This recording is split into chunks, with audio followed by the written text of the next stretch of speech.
अहानब district Olympic games 2025 2026 थौबान पांथोक्लगनी हाइना DOA थौबान फोंदोखरे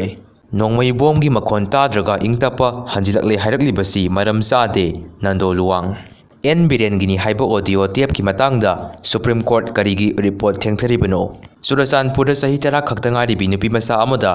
मथोंग होक्तब थवोंग चथरुबा BSF की sub inspector police न फारे जिरी लंबी गाड़ी लापगी चांग हेंगलकली इम्फाल दिमापुर लंबी सी मतम संखिदौरी बाईपास मवोंग ताद्री मणिपुर प्रेसिडेंट रूल सांगदोकपद राज्य सभाना अयाब पीख्रे चरंगनब मरक्ता मणिपुर प्रेसिडेंट रूल था तरुक सांगदोकपगी वाफम राज्य सभादा करीमत खन्नदना पास तौख्रे चुरचानपुर जोमी काउंसिल अमसोंग कुकीजो काउंसिल अनी की मरक्ता उंखनब हौरे